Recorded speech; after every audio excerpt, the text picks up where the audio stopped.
Let's go Dolphins! What if I told you that the Tyreek Hill era might be coming to an unexpected and dramatic end, and that his own agent just dropped the first big hint? What if I told you there's already a heavyweight replacement lurking in the shadows, someone who played under Mike Mcdaniel and who could be on his way to South Florida if all goes well? The drama is real, the stakes are high, and I have everything you need to know. But before I explain everything, like this post if you're a true Dolphins fan, especially if you followed this team through all the ups and downs of the last 2 decades. I want to see that blue and orange pride in the comments too, so leave a go Dolphins. My heart sings blue and orange if you bleed for this team like I do. Okay, let's get straight to the point, because what's happening behind the scenes could completely change the course of this offense, and it all starts with Tyreek Hill. Now, let's get to the point. Tyreek Hill's days in a Dolphins jersey might be numbered. His agent, Drew Rosenhaus, recently dropped a bombshell that has serious implications. When asked about Tyreek's future with the Dolphins, Rosenhaus said that it depends on the team and that no discussions have happened yet. In reality,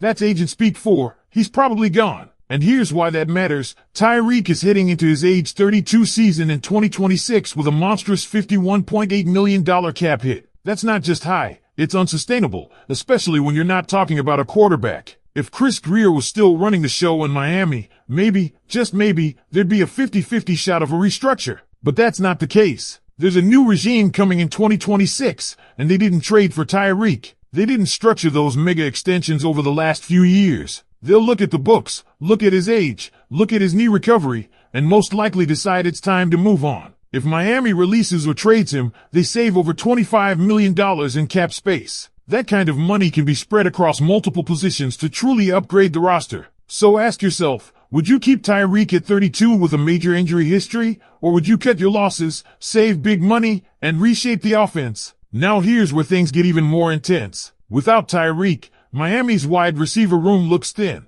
Waddle stays, obviously, but beyond him, you're looking at names like Wes Benny, Malik, and Taj. Wes Benny will be in the final year of his deal and hasn't exactly wowed anyone. Malik and Taj are under contract but haven't proven themselves as reliable number 2s. So yes, the Dolphins will absolutely need to bring in a new WR2 either through free agency or the draft. Let's talk about the draft first, because Miami is sitting on 5 picks inside the top 100. That's a luxury most teams don't have. With a first, second, and 3 third-rounders, the front office has options. Spending a third-round pick, or even a second if the right guy falls, on a wide receiver is almost a no-brainer. This draft class has serious talent. Zachariah Branch, electric. Chris Bell, physical and polished. Ian Strong, rising fast. C.J. Daniels, flashy weapon. And don't sleep on Jeremy Bernard from Alabama. This guy could be a sleeper steal. If you're pairing someone like that with Jalen Waddle, you suddenly have a dynamic duo again,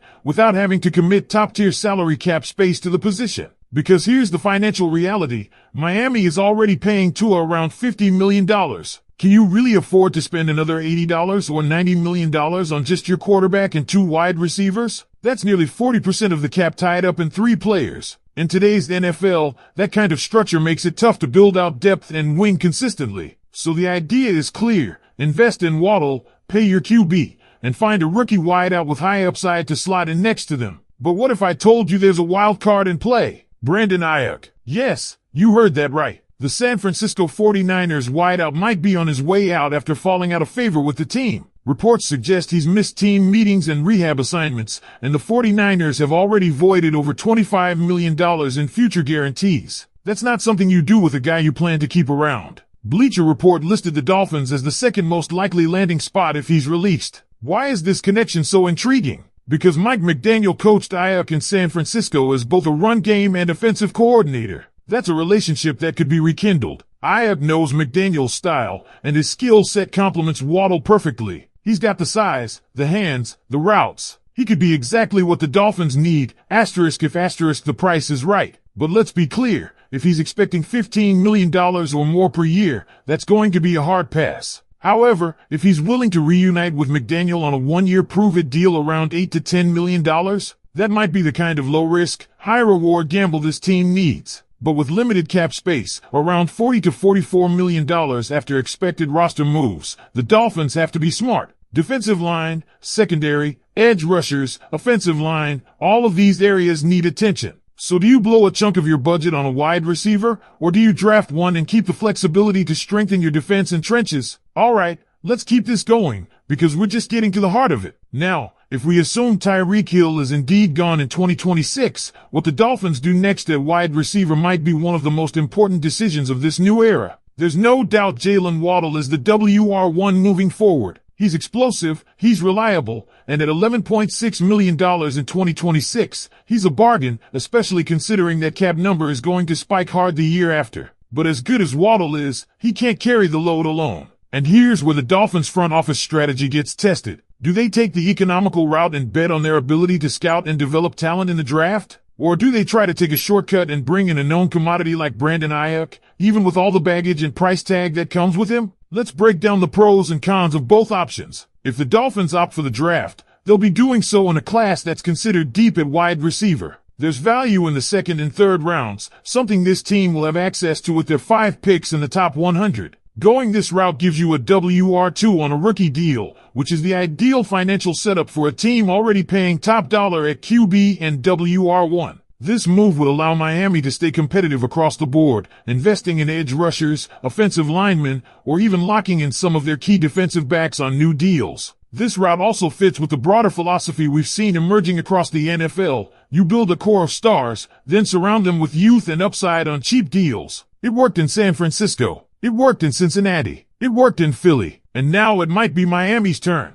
But let's not completely dismiss the idea of adding a veteran wideout either. If Brandon Ayuk truly does get released, and if that past relationship with Mike McDaniel holds real weight, there's a world where this deal becomes more than just speculation. Maybe Ayuk wants a fresh start. Maybe he's willing to take a 1-year, prove-it deal to reset his market. If that's the case, it could be a win-win. Let's not forget how productive Ayuk has been. His 2022 and 2023 seasons were nothing short of elite. He had over 1,000 receiving yards in both years and looked like one of the better route runners in the league. He was durable, he could create separation, and he showed he could be a WR1 when given the opportunity. And that's exactly what you'd want next to Waddle, someone who can step in and demand attention from opposing defenses. The challenge is this: the Dolphins can't afford to whiff here. This isn't a let's throw some darts and see what sticks type of situation. They need a WR2 who can contribute from day one. That means getting the evaluation right in the draft, or, if they go the veteran route, making absolutely sure that the guy they bring in is a fit both on the field and in the locker room. That's why Ayuk's off-field behavior in San Francisco is something that needs to be heavily scrutinized. If he really was skipping meetings, ignoring rehab, and clashing with the coaching staff, do you want to introduce that dynamic into a Miami locker room that's already dealing with massive changes in leadership? Or is that a risk you take because the upside is just that high? Then there's the other free agent names to consider. Alec Pierce, Romeo Dew, maybe even a name like Curtis Samuel if he hits the market. Pierce is a big-bodied, vertical threat who could complement Waddle nicely, but if he's commanding $18 million per year on the open market, that's just not feasible for Miami. Dew, on the other